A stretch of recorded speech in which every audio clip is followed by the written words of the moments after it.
Hey everybody, Roman versus with Squashfest podcast and my co-host. We're about to review the Monday Night Raw that's brought to us by Brad Pitt and David Fincher in the movie Seven, The Boy Harm. Do you not remember the ending of the movie Seven? Never watched the movie Seven. You would love Seven. So beside the fact that Brad Pitt in the 90s, let's talk about late 90s, was on a generational run of movies that you need to watch. Because Seven came out right before Fight Club, and it's the same director. The ending of the movie is the meme where Brad Pitt's yelling, "What's in the box?" Never seen that meme. Hate you so much. Okay. Jesus. Glad we got that out the way. All right, so for the few of us old people who understood my reference, let's just get into that before we forget. Okay. What do you think is in this mystery crate that showed up on Monday Night Raw last week? I have no idea. That was crazy to me because I was like, first off, this guy saying, all right, send it over to SmackDown and let him deal with it was so peak. I was like, what is wrong with him? I don't know, because it can't be a person, because if a person's in that crate, they're dead. Yes, correct, because it said delivered to WWE, do not open until 2/28/26, which is the date of the Elimination Chamber. I don't know what could be in there. I don't know what could be in there that I would care for. That's the problem. The initial thought my child had when she saw this was, it's going to open up and it's just going to say the list. And then Jericho's music is going to hit. And I'm just like, that's the only thing. Because if you're making it a big deal. I just don't understand the crate. It's a giant crate. It's going to open up. It's just going to be the list of Jericho stapled to the inside of it. The only other reason why I don't see that happening is because he doesn't like to repeat gimmicks. And he said in an interview that he was cool with the list thing. It was fun for a while, but it got stale and he didn't want to do it anymore. Well, they have to make it something big if they're announcing it that it's going to happen at the Elimination Chamber. And it better not be like a statue of some sort that no one's going to care about. But yeah. All right, let's get into this Monday Night Raw. So I saw, before we get into this Raw, that absolutely nothing happened. And I have talking points in just about every segment. I mean, stuff happened. I just personally think this is going to be the worst Elimination Chamber I've ever seen. Because I am not at all enthused by the current entrance. I'd have to go back and look at some of the mid-year ones that they had, because I don't remember. I don't think it'll be the worst. No, but the reason I'd say Raw was not very good, there was a 40-minute real-time between the ending of the Asuka Bayley Lyra match. Mm-hmm. And that wasn't Asuka Bayley Lyra. It was Asuka Bayley Natty. It was 40 minutes between the ending of the Asuka Bayley Natty match and the start of the Penta Grande Americano match. Mm-hmm. There was no wrestling for 40 minutes of this show. Mm-hmm. And this show was 2 hours and 20 minutes long. So we're talking about a third of your whole show. You got no action happening and nothing but talking segments. Mm.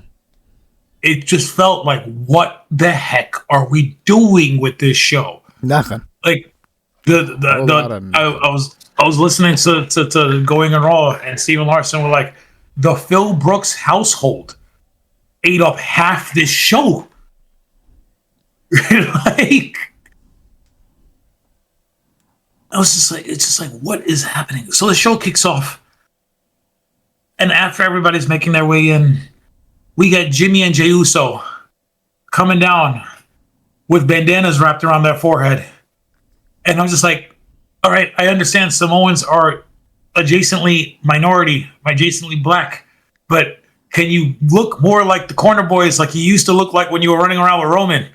Because this was, except they were fluorescent. One was fluorescent yellow, orange, and one was green. And I was just like, what are they doing?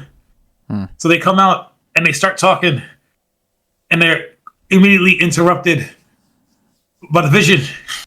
And the Vision comes out and they like ignore Jimmy and Jay for like 5 minutes, and they just start talking about how there's a problem and how Austin Theory gets on the mic and he says, I didn't lose my match last week because technically the Masked Man attacked me and I should be in the Elimination Chamber. Then Adam Pearce comes out and they start arguing. And then they remember Jimmy and Jay are still standing up there in the crowd listening to the Vision. So eventually LA Knight comes out, and as soon as LA Knight came out, I'm just like, all right, we're gonna get a 6-man tag team match. Yeah, basically. I was like, I could see it coming. I'm like, we're gonna get a 6-man tag match right now. Something I don't want, because it feels like exactly what we were getting months ago when they were actually pushing LA Knight. And that's exactly what happened. We got a The only thing that match. surprised me was that it was happening right now and not at the end of the show. That's the only thing that got me. I got so confused at the end of the show when the main event was the main event. I thought there was another segment. No, you could ask. I was watching with Mateo, and literally I turned over to him. I'm like, oh, this is the main event. Okay. Made no sense. It made no sense. So we have this match that we've seen at least a half dozen times, except we're putting Austin Theory in the role of Seth Rollins. Because at one point it was Seth Rollins, Braun Breaker, and Bronson Reed against these three guys. Now it's Logan Paul, Austin Theory, and Bronson Reed. And it was fine, solid match. Yeah. Towards the end, everything breaks down. Of course. The Vision gets the win semi-clean. Yeah. Which surprised the heck out of me, because even if you want to tell the story of the Vision being a dominant heel faction, you got the Usos, who is one of the greatest tag teams of all time, on the other side of this equation. You would think that their tag team chemistry would elevate them, plus LA Knight, to get a victory over the Vision if everything's going to be clean. Here's why I know. Because the Vision has already shown that they can beat the Usos clean. No, but that's Braun Breaker and Bronson Reed. This is like the Vision. This is like the Vision C team. How's this the C team? Because if Braun Breaker and Bronson Reed would be the A team, Stop it. Braun Breaker and Logan Paul would be the B team. As soon as you bring in, listen, I love Austin Theory, but they've done nothing with him since he's been back. So he's immediately relegated down to the C level right now. That's crazy. Did you see that LA Knight had a shirt on that said Unchosen in the Unreal fonts, because everybody keeps bashing him for getting reamed out by Triple H on Unreal? I didn't know that. I didn't see it. I need to watch it. Yeah. Yeah, so there was that. Later, so after the match, Logan Paul, by the way, congratulations, Logan Paul, for selling your trainer Pokemon card for $16 million. Congratulations, my ass. A millionaire just got richer. Listen, he made a smart investment in a Pokemon card for like $9 million and sold it for 16 a couple years later. Again, a rich man just got richer. Why do I care? Stop it. Continue. So Logan Paul gets on the headset and just starts yelling about how this is the Vision's time. This is what we're gonna. This is what we do. Blah blah blah. And as he's yelling at the crowd, the Masked Man comes again and stomps Logan Paul on the announce desk, and then gets chased away by Austin Theory and Bronson Reed. So later in the show, we get a backstage segment where all of the Vision's there, and Austin Theory is super pissed off, and eventually, Logan Paul has to escort him out, and Paul Heyman tells Adam Pearce, "This is your fault. You need to handle this Masked Man problem." And he goes, "Don't you think the Masked Man is a problem for me too?" And Bronson Reed gets into Adam Pearce's face and says, the Max Man is a problem. Well, guess what? I am the problem solver. So I'm going to solve that problem. And next week in my Elimination Chamber match, I'm going to solve that problem too. And if you don't like that, problem solved. And I was just like, wait, what? Oh, God. So, yeah. I'm already over the master. I'm like so over it. It's not even funny. When I saw him pop up, I was just like, oh God, this. I was like, can they just unmask him tonight? What is happening? No, because I believe the thing is going to be, we're supposed to believe this is Seth Rollins, and we just keep putting a mask on Grayson Waller to keep hitting this stomp until Seth Rollins is ready to come back. Yes, exactly. And this so no, you cannot unmask him because it's Seth Rollins is not ready yet. I know.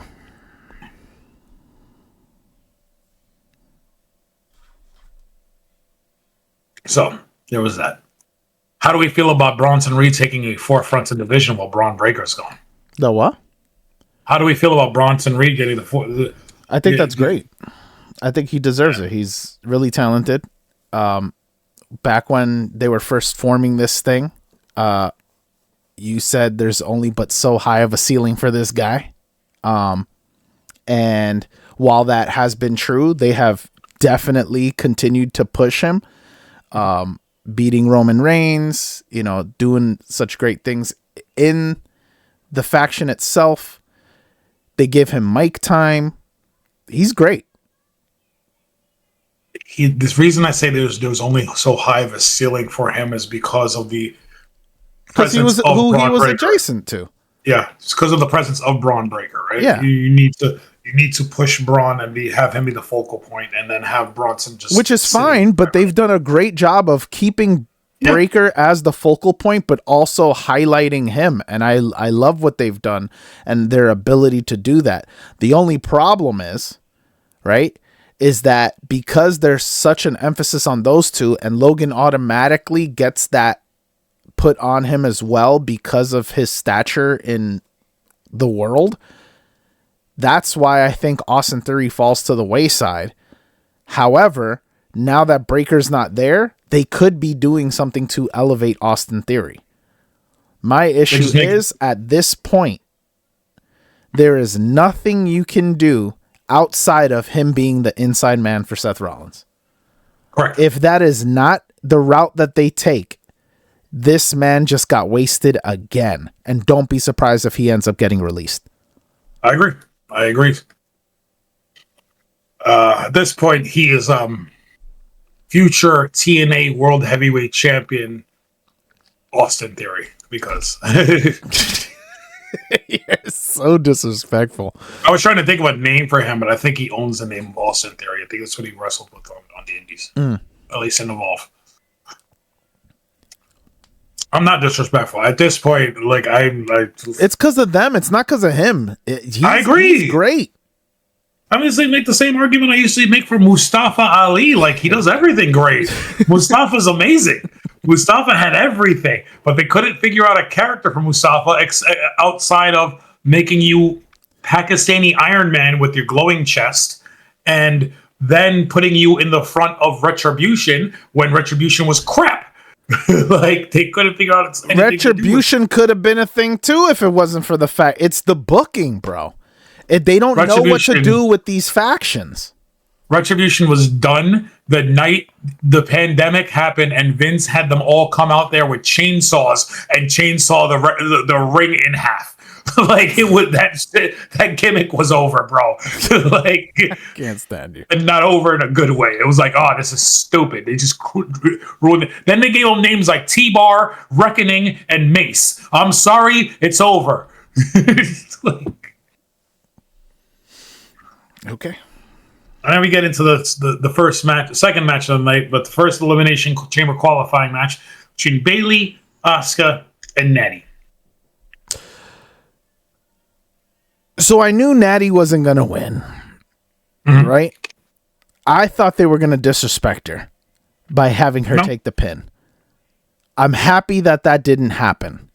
However, in order for that to not have happened, you had to disrespect Bayley.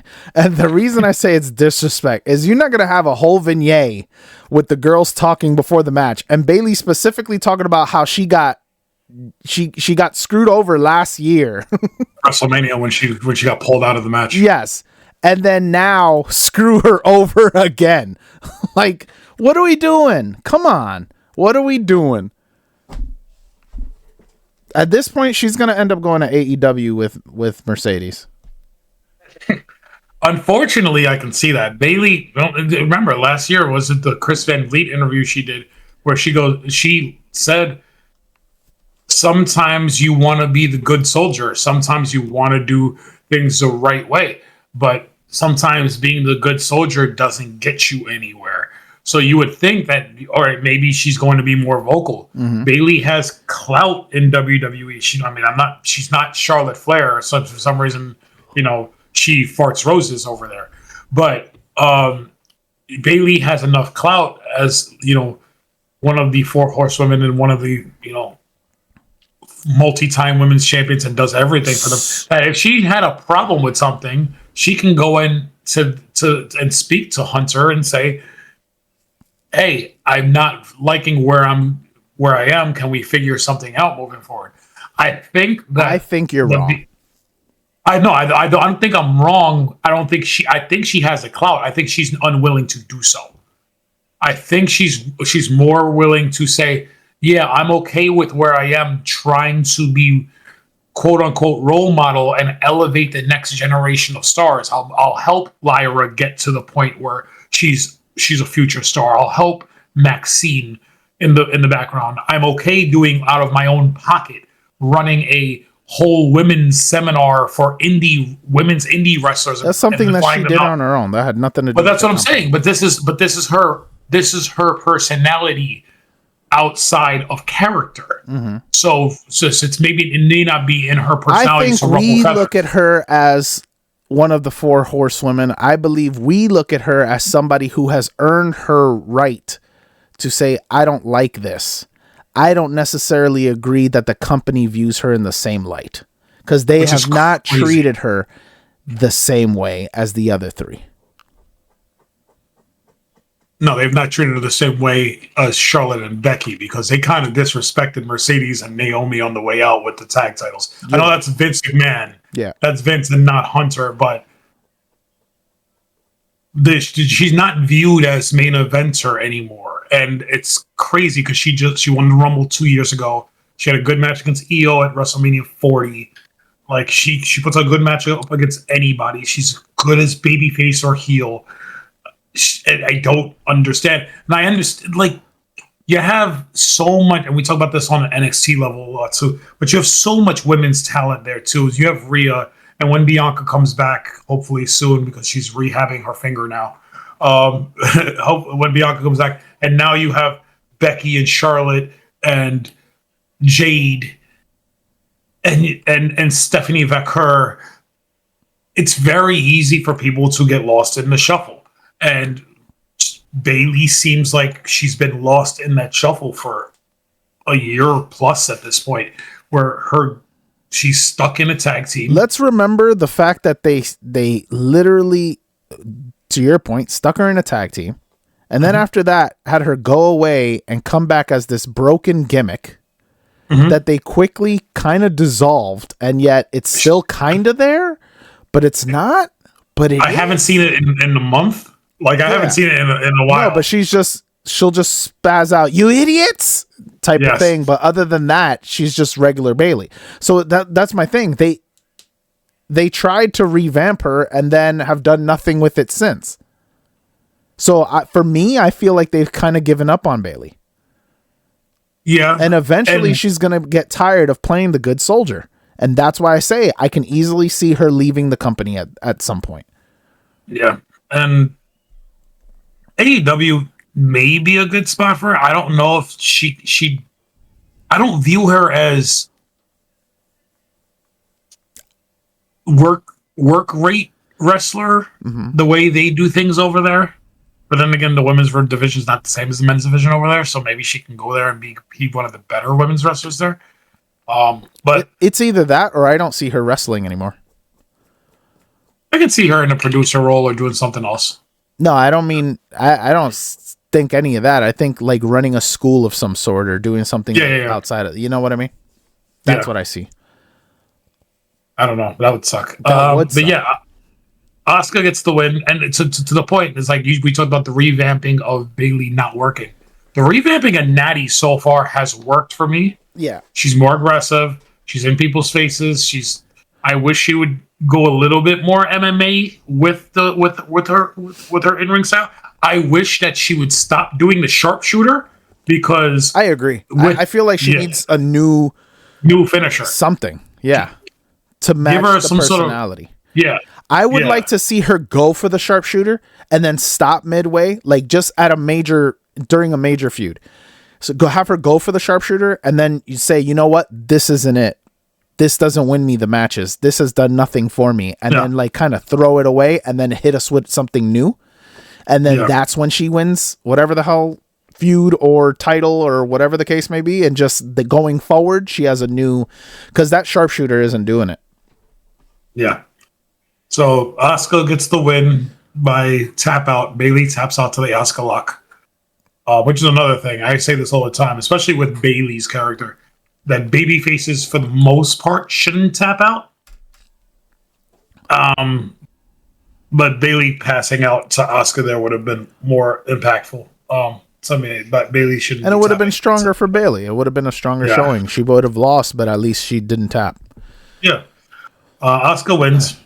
Natty is making her way up the entrance ramp, and she gets attacked by Maxine Dupree. They brawl, and then they're separated. So we're going to continue with this Maxine and Natty feud moving forward. Then we got a backstage segment. We're going to continue this moving forward until he signs with one of these shows. Obafemi is talking to Adam Pearce. Adam Pearce is telling him, my offer is much better than SmackDown's. It's the same offer. You should go into a WWE contract. We're not doing this thing where the GMs have unilaterally, like, oh, I can give you more money to sign with Raw than for SmackDown. That's not how this works. It is in case. Obafemi takes the contract. He starts to walk away, and Rusev. That's what intrigued me. However, he was wearing a Happy Rusev Day shirt? No, it's the fact that I got intrigued. I was like, oh, Rusev. And then I remembered, oh, Rusev. Never mind. That's literally what just happened. I'm like, ooh, that could be good. But the fact you're going to make Oba go over and you're just going to use Rusev to put him over. It's nothing. It's copy and paste from Sheamus and Rusev. It's exactly what it is. It's two big guys beating the crap out of each other, and you're gonna put Oba over by beating up of another big strong guy. It's the same story.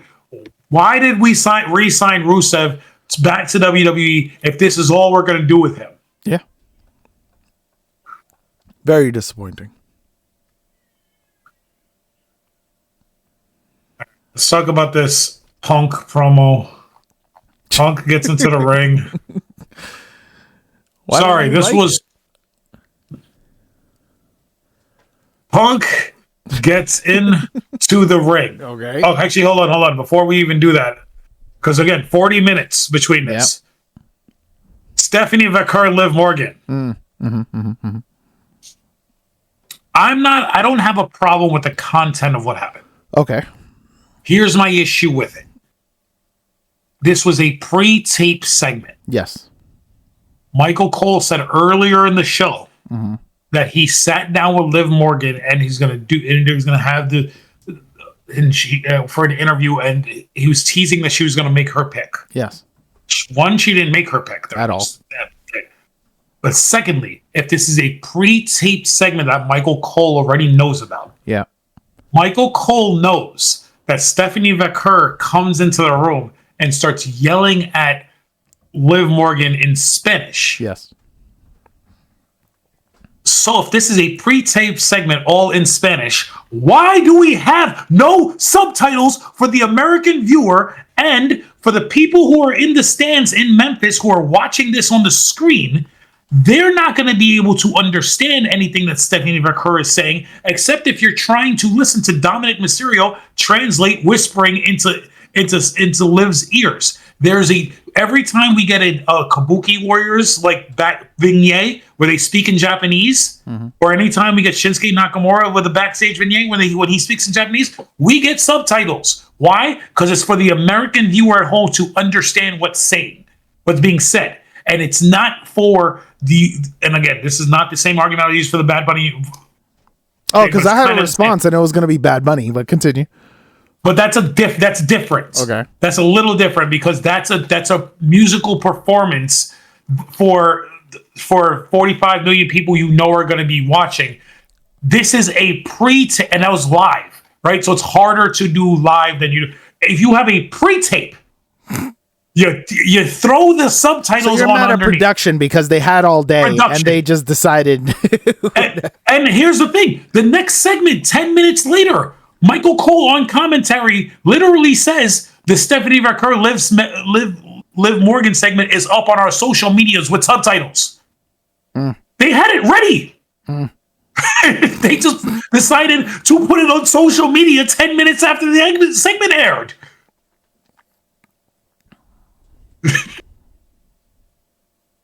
I can't argue with those facts. They did it on purpose, I would say, to make you go to their socials. You understand how... I understand. That's horrendous. I understand that, but they also, WWE with their socials, they want you to engage. They do not care. I'm looking up the translation because I need to read this in English because as a person who does not speak Spanish, I didn't understand anything she said. I know you did. It wasn't anything crazy. It was, I'm the champion. If you pick me, you're not going to win because at the end of the day, I'm going to show you what a real champion is. I'm doing this for the little girls and all the women around the world. Yeah. Like, that's it. She said because Liv tells Michael Cole this is 10 years in the making. Here I have most of it here. 10 years in the making, and I sacrificed so much to be here. Yeah. And what she said in Spanish was, "Did you say 10 years of hard work? You working hard? That's bullshit. You sacrificed nothing. WWE gave you everything. The best training, best medical. You were given everything. You want to talk about sacrifice? I was born in Chile, a country where wrestling doesn't exist, and now I've traveled all over the world. Japan, Mexico, Latin America, Europe, and I've conquered everything. Everything. You should be ashamed because you need to hide behind the Judgment Day. It's sad because you need to hide behind a man. But let me tell you something. I went through hell and made it mine. Everything I did was to get to WWE and become champion. This title for me means more than just a title. It's for all the little girls, all the women who never got the opportunity and overcame anyway. Liv, if you pick me, you won't win because I'm going to show you what a real champion is."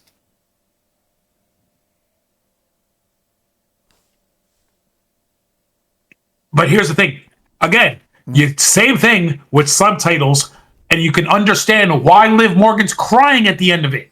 I didn't. Because everything Stephanie said to her is true. And to get into Stephanie's, when she says, I've come through hell, when she was in CMLL or AAA, her wrestler boyfriend beat her to the point where that she was going to die. So she had to fight through that and come to America to do everything. So I get it, but this, yeah. Which is why when they announced the AAA partnership, she was pissed off because AAA, the previous incarnation of AAA, did everything to try to hide the fact of the domestic abuse in her relationship. Wow. But no, it was a good segment. I'm pissed at production because it could have been better. Okay. The crying still made no sense to me, but okay. Because I think it's the realization that to Liv is like, she might be right. Maybe I am not everything I everything that I think I am, and maybe it has been easy for me. So so she just broke down in her boyfriend's arms. That's how I took it. Plus, Dominic Mysterio doesn't translate the best. I was listening to him. He was translating right. Okay. Because I was trying to listen. I was trying to listen to him as Stephanie's going off, and I'm like, I can't hear nothing. Again, if you're in the crowd trying to listen to Dom, because you don't understand Stephanie, that's going to come off bad. Yeah. So then we get Punk in the ring, and he's just doing his normal Punk stuff. He's saying, people are pissed off at me. He goes, it's a welcome thought that the backstage and that the backstage people are pissed at me. I'm used to that. He goes, because I am putting the WrestleMania main event with Roman Reigns in jeopardy. But I don't view it as putting it in jeopardy, because I'm not going to lose to Finn Balor, and WWE and you guys all deserve a fighting champion. And that's what I'm going to give to What I like was his remark about other sports and how just because you make the playoffs doesn't mean you stop playing regular games. Yeah. So he's not wrong. He's not. So he gets interrupted by Finn. And Finn comes out. And Dominic Mysterio comes out. And returning JD McDonough comes out. Which popped me. I love JD. And they come down. And Finn says, okay, it's not Finn. Punk basically tells them, all right, y'all can come to this ring. And this is where the three of you beat me down. And Finn's like, no, you have nothing to worry about. We're just coming to have a chat. So they circle him. They get behind the opposite side by the announce desk. And they get into the ring. And Finn cuts one of the better Finn promos in a while. Finn says, you talk about being the best in the world and how no one can beat you. And I'm not reading this. I'm trying to do it verbatim. He goes, to be the best in the world, you need to go to Japanese dojos and survive them. To be the best in the world, you need to train with European catch wrestlers. To be the best in the world, you need to go down to Latin America and Mexico and learn the luchador style. To be the best in the world, you need to defeat Roman Reigns on your first night of Monday Night Raw and eventually become the first ever Universal Heavyweight Champion. So on Elimination Chamber, we'll find out who the real best in the world is. So the problem I have with this is he said all that. Just like he's going to lose. That's my point. He's done all this the last few weeks. You really want to root for the guy, but you know that this isn't happening because you still have to get Punk Roman. Yes. So you know that this isn't happening. Had this happened after WrestleMania, then I might be like, oh, maybe. I told you last week, this is just to remind us of why they view Finn as a big deal and why Hunter views Finn as a big deal. He's not going to win a chamber. He may be, regardless of who wins, Punk or Roman at Mania. This is a short feud. I think Finn should be in that title contention for the summer months. Hopefully Finn can get a championship reign at some point this year. I would love it if he won that championship at one of the 2 nights of SummerSlam this year. Because I'm not a huge Punk guy. I understand why people love him, but I'm not a huge Punk guy, and his championship reign isn't really doing anything for me. Yeah. I understand it's only been a few short months, but it's whatever. So Punk basically turns his back to them and tells them, hey, you guys can attack me if you want. You can do whatever. So Dom and JD look like they're going to do it, and Finn kind of holds them back. Because Punk tells Finn before this, he goes, you claim you want to be the best in the world, but you always did things on your own. You didn't hide behind the Judgment Day. You became a star in Japan by yourself. Yeah, yes and no. He was the leader of the Bullet Club, leader of the initial Bullet Club. But you became multi-time NXT champion by yourself. you became Universal Heavyweight Champion by yourself, and you hide behind the Judgment Day, and that's why you'll never win the championship, because you hide behind them and you won't do things by yourself anymore. So then Punk turns around. He goes, I know y'all are going to attack me, but I'm going to give... this was a thing all night long between him, and we'll get right into the Becky and AJ thing next, because the Phil Brooks household was just looking to get their asses beat last night by turning around and putting their hands behind their back all night. So he turns around. It's just lazy writing. I know. And so Dom and JD go to try to attack him, and Finn just kind of like holds them back, because Finn is starting babyface turn, and he wants to prove to everybody he can do it alone. So Punk leaves, and JD is kind of like staring at Finn's like, why didn't you let us attack him? So then we get the backstage segment later where Liv and Raquel, did that happen before or after? It might be confusing timelines, because Liv and Raquel were there with Dom, and they didn't seem upset yet. So that might have happened. That might have happened before the Liv Stephanie Verker segment. But Liv tells Dom, go talk to your brother, and so Dom and JD go talk to Finn, and JD's like, we got your back. We'll always have your back, but why didn't you let us attack Punk? And he goes, if you respect me, you'll let me do this by myself. And then they walk off, and Dom's looking at both of them, and he's like, what about my match later? And all this while Kane is in the background. Kane confirmed for Elimination Chamber. No.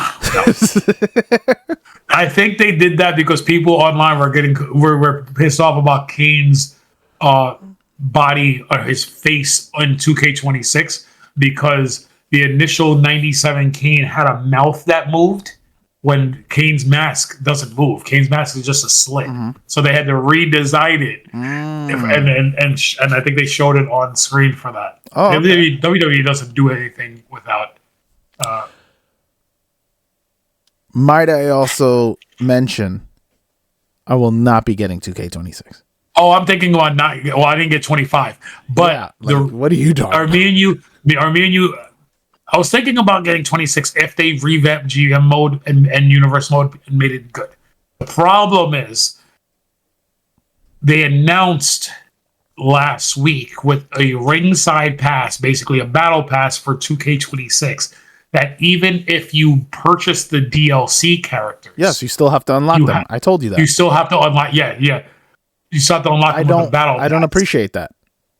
It's a stupid. Why should I have to unlock them with the battle pass if I'm paying for DLC? Or is it so? Because they didn't really announce. Is the DLC standalone paying for it, or is it just you purchase the battle pass every single month like Apex used to do and Battlefield does, where you don't pay like $60, $80 to get all of the DLC, but in order to unlock the DLC, you're just paying for the battle pass. You confuse the crap out of me. So, you know how traditionally in wrestling games, we would pay for the DLCs. Yes. And then we would get access to all of the content. Yes. That's not what's happening. That's not what's happening. We don't pay for the DLCs at all anymore. No, you're paying. It's included. No, but the DLC is included in the different tiers of the game. But you're paying for it, but you still have to unlock it. But if I don't, let's say I buy the standard $60 version of the game, then you don't get anything. Even if I pay for the ringside pass and then grind my way through it? No, then you would have to do that, yes. Either way, no matter what you do, you have to grind and get and unlock that stuff. But why would I then pay $130 for the higher end legendary Attitude Era stuff and then have to pay for the ringside pass? For that, I pay for the $60 base version and then just pay for the ringside pass. And until they figure out their lives, I will not be purchasing WWE games. I will stick with my 25 because it's peak. All right. Take two. I think you need to get your lives together. That's all I'm saying. All right.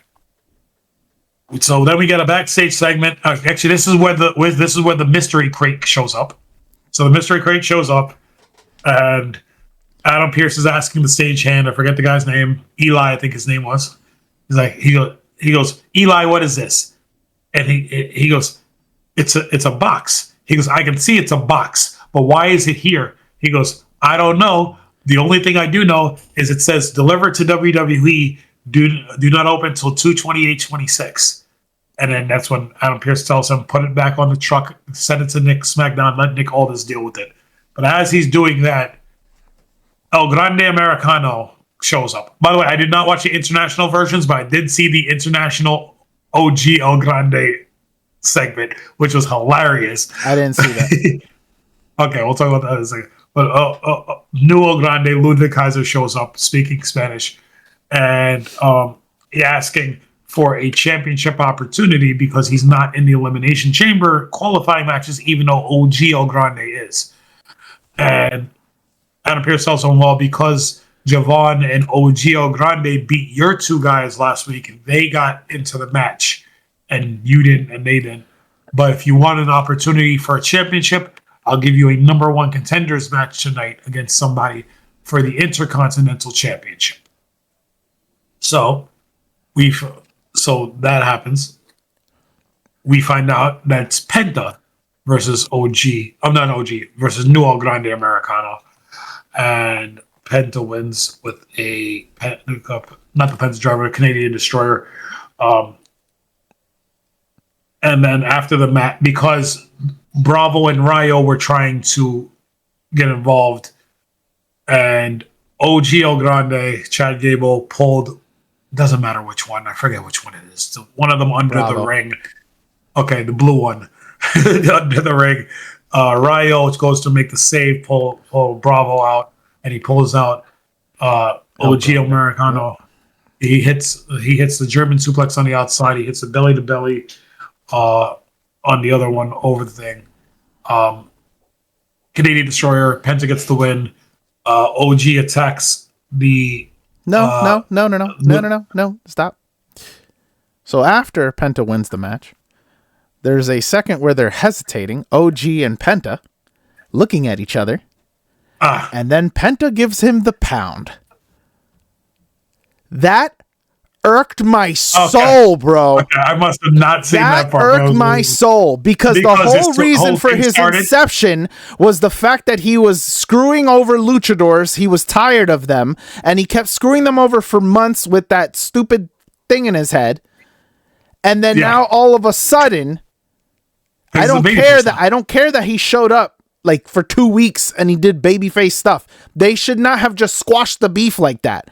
It should still be on site. It should still be, I don't care which one of you, you're both a menace, and I'm done with both of you. Not all of a sudden, hey, you're my best friend now, let's pound it out, and we're cool now. And then he walks away like nothing. No.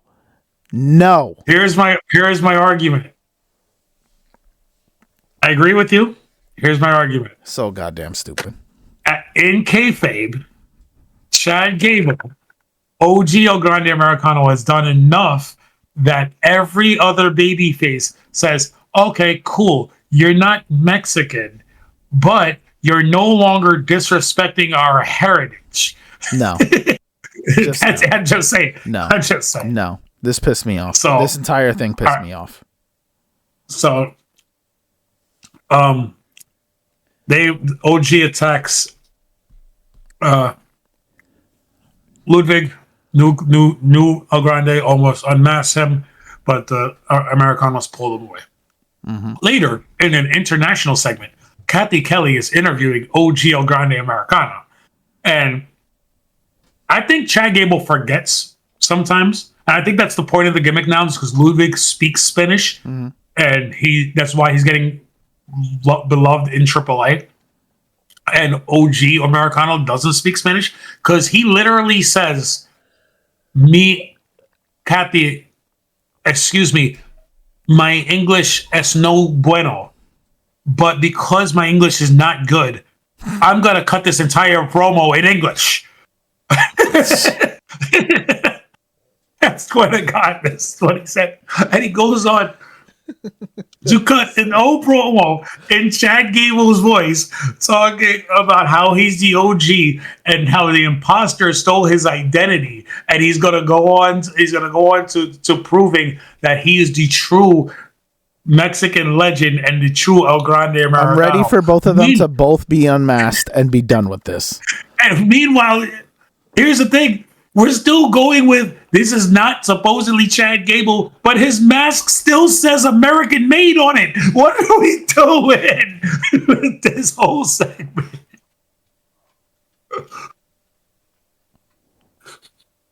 And it annoys me that you're entertained by all this. Love it. It's so stupid. I need a little bit of idiocy and stupidity in my wrestling. All right. And we got our second long-winded Phil Brooks promo of the night. Well, not Phil Brooks, but AJ Lee. AJ Brooks, whatever her name is. AJ Mendez. She comes out. She cuts a promo talking about how she came to Raw last week to just support her friend. But thanks to Becky, she gets to lead. She left Raw last week as the number one contender for the Women's Intercontinental Championship.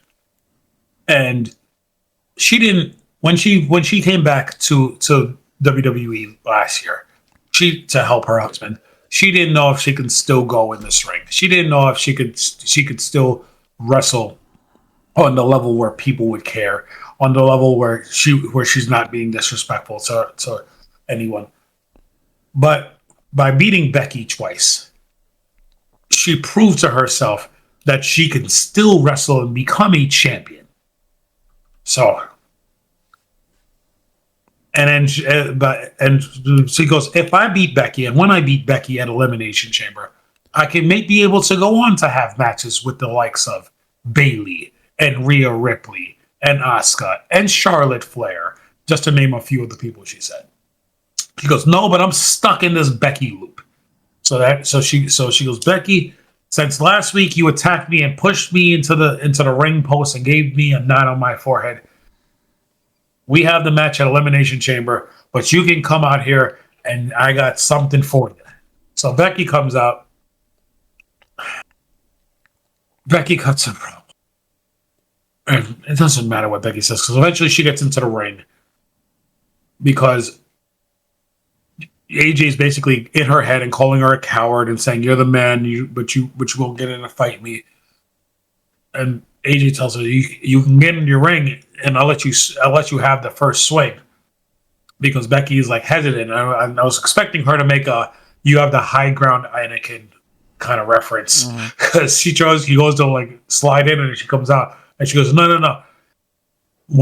I know what's going to happen. As soon as I slide into the ring, you're going to attack me. And I was waiting for her to say, because you have the high ground. And that's when AJ says, no, I'll let you have the first swing. So Becky gets into the ring, she gets in her face, and she keeps like pretending like she's going to swing.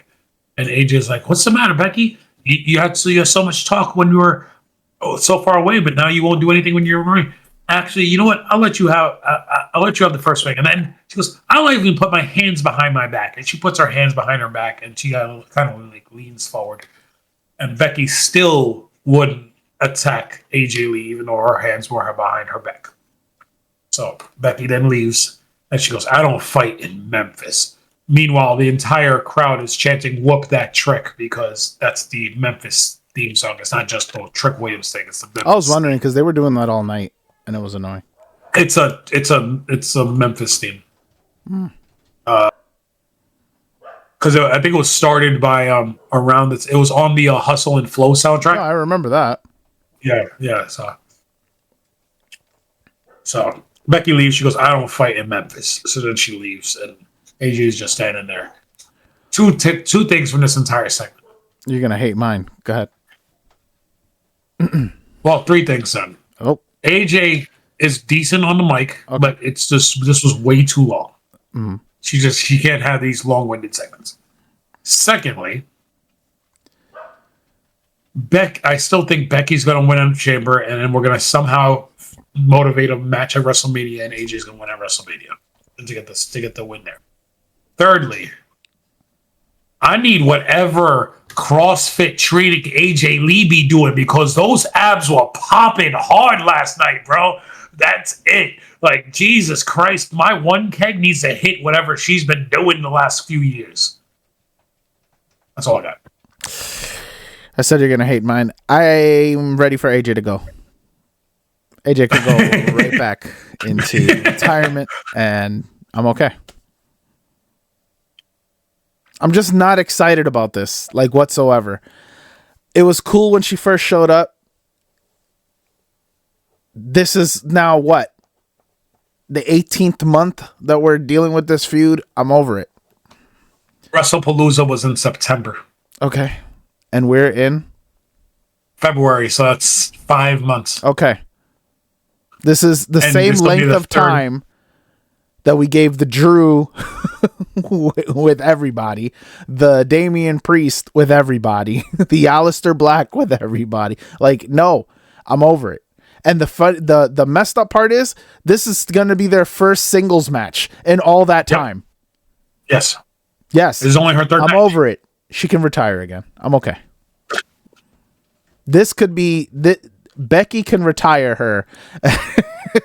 No, that's not happening. We need to get those AJ Lee dream matches that everybody wants, like the Roxanne Perez AJ Lee match that Roxanne really wants, because that's her wrestling mother. Like she's gonna have a run of matches with people before she goes away again. Let's talk about this main event. So we get the segments, the pre-tape vignettes for each person of this match. Jevon Evans, Dominic Mysterio, and Gunther. I understand the finish.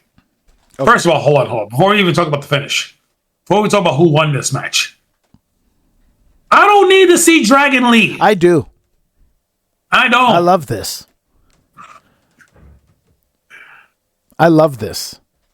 By the way, we're getting AJ Styles tribute next week because they're in Atlanta, Georgia. Yeah, and what's the point of that, bro? You know you're going to get Gunther interrupting. He'd be like, didn't I retire you? Why are you here? Blah, blah, blah, blah, blah. And who's to say he's even coming? It could just be video packages. It could just be a video package. Yeah. Well, it's in Atlanta, which is near his hometown of something, Georgia. I forgot what Georgia it is. So he'll be there. Whatever. But I definitely needed Dragon Lee because that was just hilarious to me. I was like, yes, because I'm tired of Gunther right now. It's too much Gunther. And I was just like, and I'll be damned if this guy is a double champion and he's going into Elimination Chamber. So I was okay with Jevon. I didn't think he would, but the fact that he pulled out the win, I'm okay with. I'm good. Jevon, they're gonna push Jevon, and it's only he's getting better. The only reason they're pushing this kid and putting him in the chamber is because of the possibility of all the doing something crazy that he's gonna do something crazy. That's the only reason, because before him it was Montez. That's the only reason they put these guys in there, is for the flippity flip cool stuff. You need a guy. You need a guy who goes in there and does cool shit. Not gonna win. Every year you have one of these luchadors. At one point they had Ray Phoenix in one of these things. Not Ray Phoenix. I'm sorry. Yep. The Dragon team, tag team. Oh God, what is his? Not Sin Cara, the other one. The Lucha Dragons. What was the other one's name? I don't know. Look it up. Google it. You Google everything goddamn else. You freaking looked up the translation for for Stephanie, but you want to be lazy all of a sudden. Kalisto. Okay. At one point, Kalisto was in one of these elimination chambers, but you needed somebody to do flippy stuff. No, but I just didn't like. If you're gonna get Jevon to win, I'm fine with it. He's 21 years old. He's gonna get better. He's gonna get pushed in the future. But I don't need salty ass Dragon Lee coming out, grabbing the ring bell and hitting Gunther with it. So towards the end, after how else were they gonna take Gunther out of the match? Because nothing else was believable, other than Dom hitting him with the hammer. Yeah, because Dom goes to get the hammer and he gets stopped somehow, and then Dragon Lee hits Gunther with the ring bell. Yeah. And then Dom gets into the ring and Young OG hits the OG cutter for the win to go off the show. So not only is this man main eventing Raws, he's also getting into an Elimination Chamber match in his first year in WWE. So this was super surprising to me, but I understand it. So right now in the Elimination Chamber, we have Cody, we have LA Knight, we have Randy Orton, and we have Jevon Evans. You have 4 baby faces in an Elimination Chamber match, which they need to start putting some heels in this, bro. Like you can't just have all of the baby faces. I understand this is gonna be for Drew's championship, so maybe they're trying to overload it with baby faces, so you don't know who's gonna win. But at the end of the day, it's gonna be Cody. Like it doesn't matter who you put in this thing. You can dust off Reign of Terror 2007 Triple H and throw him in this match, or 1999 Stone Cold Steve Austin and throw him in this match. Cody's gonna win this match. It doesn't matter. I'm underwhelmed by both matches. Was it in a women's match? It's Asuka, Rhea.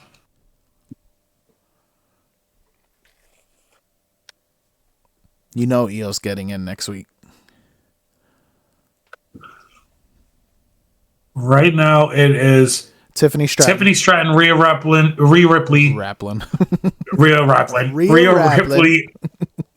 Alexa Bliss, and Asuka. What were the matches announced next week? It was Kairi Sane, Io Sky, and somebody of unimportance because Io's gonna win. Oh, Raquel Rodriguez.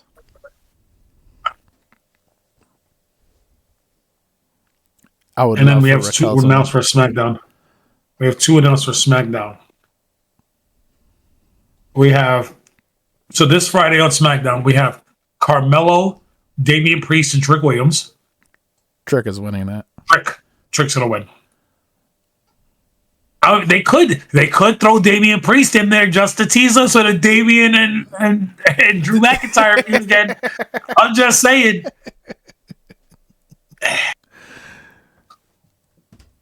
And we have Bronson Reed, Jey Uso, and an OG El Grande next week. Bronson Reed's getting in there. Bronson Reed, I think it's really tricking Bronson Reed. They have not announced the women's matches. Wait, didn't you just say a women's one? Was I not listening? Yeah. Raquel Rodriguez, Io Sky, and Kairi Sane. And what's the one for SmackDown this week?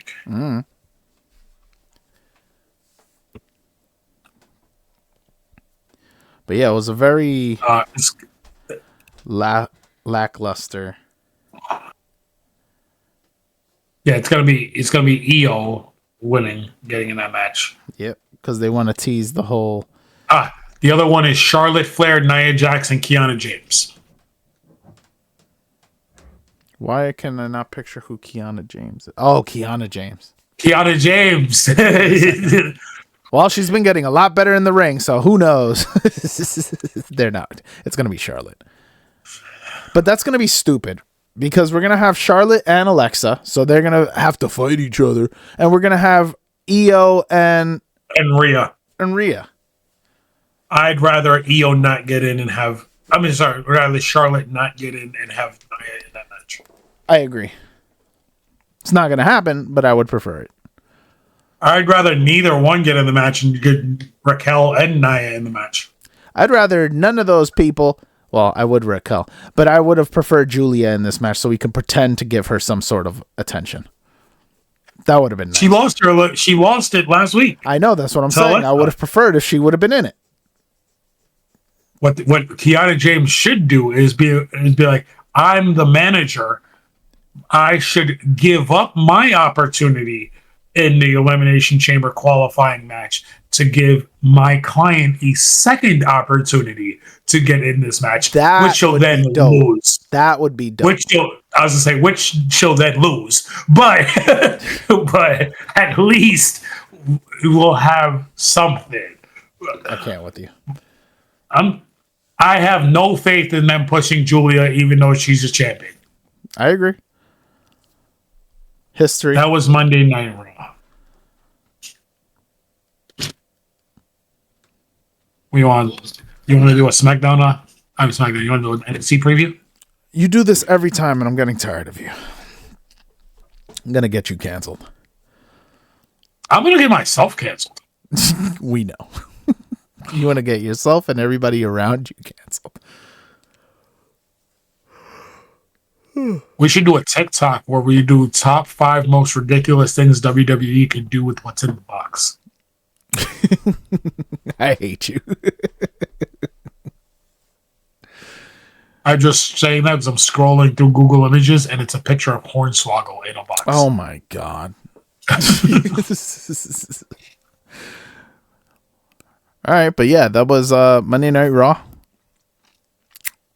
Yeah, it was an episode. It happened. It did happen. It's just that, to your point, it's like, even though things happened and there were, I'm not going to say consequences, but essentially, you know, pushing story further, it still felt like nothingness. We're biding time for WrestleMania because WrestleMania is still 8 weeks away. I know, but you should be building up to Elimination Chamber. And it doesn't feel like they really are. It just feels like just qualifying match after No, what's going to happen is we're going to have these qualifying matches to build to Chamber. And then whoever wins Chamber, that's where we're going to really kick up the WrestleMania stories moving forward. Because apparently Roman Reigns is only showing up on 5 episodes between now and Mania. So Punk is going to have to run this whole feud by himself.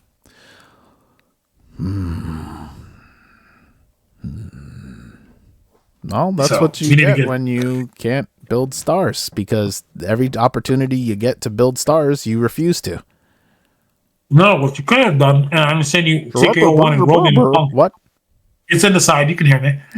What you could have done is you could have had TKO. I understand TKO wants Roman and Punk because it's a big money match in Vegas, and they're already having problems selling tickets for Vegas WrestleMania. How is lowering the ticket prices your last option? They only did it for the weekend. Yeah, they only did it for the weekend. 25% off WrestleMania ticket prices for the weekend. We're in a terrible economy. No one has any money. The people, and because of Commander-in-Chief, people from other countries who traditionally come to these WrestleMania shows and wrestling shows are afraid to come into the country and go anywhere because they don't want to come to America and support America right now for obvious reasons. And so the Vegas economy is already struggling because no one's traveling to Vegas to spend money because no one has any. So we're having this show. And yes, the lowering ticket prices was their very last option because TKO they're is banning places within a certain radius from even televising it at like bars and stuff like that. Yeah, exactly. Within 50 miles of Allegiant Stadium, if you're a bar, you cannot show WrestleMania. Yeah. It's whatever. Just go home and watch it. There's always ways around it. That basically means is because technically, I don't know if you're ever aware of this, when you do a pay-per-view or a PLE, when you're a bar, you're not supposed to just fire on Netflix or Peacock and just run them to all your screens. You're supposed to work with an on-demand service to get these shows into your bar. Oh, we'd be in trouble if I owned a bar because I'm just putting in my Netflix. It's totally illegal because they're viewing it as, hey, you're going to have 200, 300, 400 people in the bar. Yeah. You're not supposed to be able to pay $10 or $20 to just show the show. Yeah. You're supposed to pay per head per person in the bar. Whatever your max occupancy is, times the amount of the show cost. Which is why whenever they used to do boxing pay-per-views, the bars there's a cover to get into the thing to pay for the cost of the show. Got you. So, but what TKO literally said this time was, nah, if you're within 50 miles of the stadium, you're not allowed to show our show because they're trying to get people to spend thousands of dollars for these seats to go to the show. There's just so much wrong with 100%. it's crazy.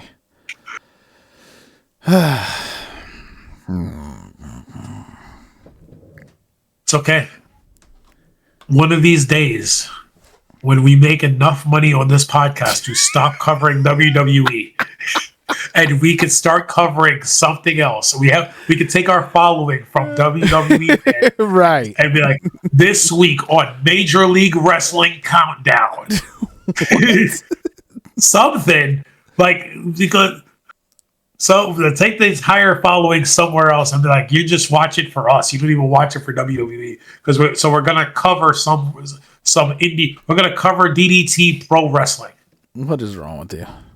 These are real promotions. I don't doubt it.